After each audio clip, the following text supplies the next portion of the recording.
मैं बेटी हूँ, बोझ नहीं। ये कहानी एक लक्ष्मी नाम की लड़की की है। यह सब मैं इसलिए कह रही हूँ क्योंकि ऐसा मैं फील करती हूँ।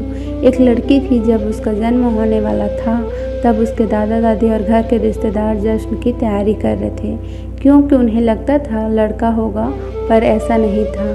लड़की हुई। जब लोगों ने उसे देखा और जिस नाम से उसे पुकारा वो था कुललक्ष्मी अपशगुनी। नाम सुनने में अजीब लग रहा है ना, लेकिन वो लड़की मुस्कुरा रही थी अपना नया नाम सुनकर। सोच रही थी किसी जन्नत में आ गई हूँ मैं, लेकिन लोग मुझे छू भी नहीं रहे हैं। ऐसा लगता है मानो मुझे कोई बीमारी है।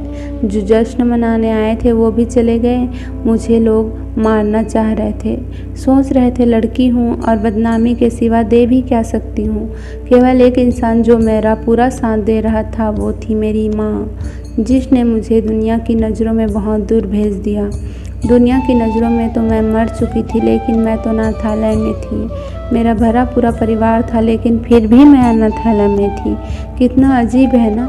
ऐसा कोई दिन नहीं जाता था जब मेरी माँ मुझसे मिलने ना आती और मुझे दूध ना पिलाती हो। मेरी पूरी देख रेख करती थी मेरी माँ, और परिवार वालों से झूठ बोलती थी कि मैं अपने सहेली से मिलने जा रही। हर रोज़ माँ नए बहाने बनाती। एक दिन मुझे तेज़ बुखार हो गया और उस दिन माँ पूरे दिन मेरे साथ रही और मुझे सुला कर ही वापस घर गई। पापा ने पूछा कि इतनी देर कैसे हो गई, तो वो बोली मेरी सहेली की तबीयत ख़राब थी और मैं उसकी मदद कर रही थी। पापा ने गुस्से में उस दिन मम्मी की पिटाई भी की। माँ दर्द सह रही थी, लेकिन फिर भी छिपा रही थी। उसे लगता था कि मैं तो बच्ची हूँ, मैं क्या समझूंगी, लेकिन ऐसा नहीं था। मैं सब समझती थी। मैंने भी सोच लिया था कि सब जानकर रहूँगी। मैं मैडम के पास गई और बहुत रिक्वेस्ट करने पर उन्होंने मुझे सब कुछ बता दिया। यह सब सुनकर मुझे बहुत गुस्सा आया। मैंने तभी सोच लिया था कुछ अलग करके दिखाना है। कुछ बड़ी हुई तो मैंने बॉक्सिंग क्लब ज्वाइन कर लिया। जब 18 साल की हुई तो मुझे स्टेट चैम्पियन का खिताब मिला। 2 महीने बाद मेरा एक पाकिस्तान की लड़की के ने नेशनल मैच था। जब मीडिया मेरा इंटरव्यू लेने आई थी तो मेरी माँ का फ़ोन आया और वो बेचारी बोली कि बेटी, अपने परिवार की बुराई मत करना। मुझे तो हंसी आ रही थी कि मेरी माँ आज भी अपने परिवार को बचा रही है।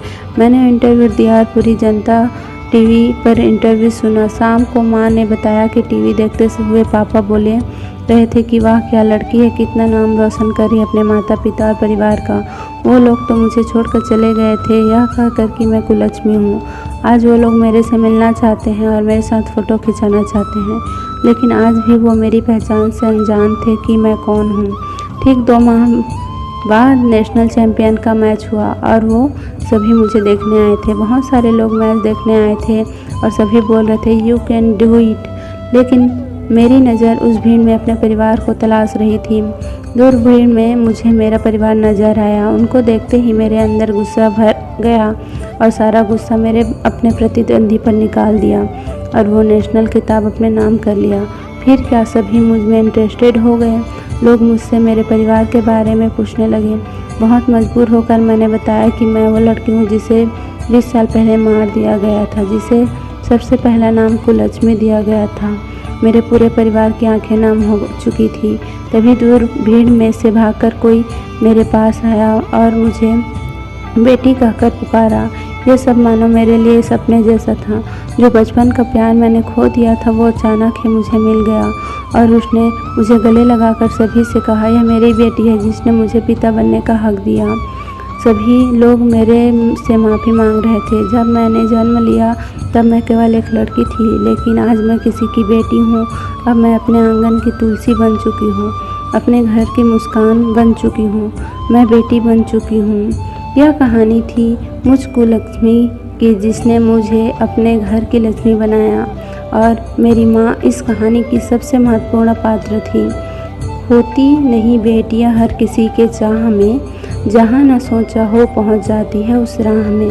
जिसने उन्हें पैदा होते ही मार दिया हो, समझो उसने अपने बदल रही किस्मत को ठुकरा दिया।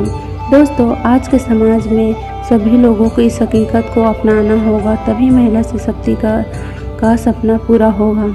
आपको ये कहानी कैसे लगी और आप कमेंट्स करके ज़रूर बताएं और चैनल को लाइक शेयर सब्सक्राइब ज़रूर करें।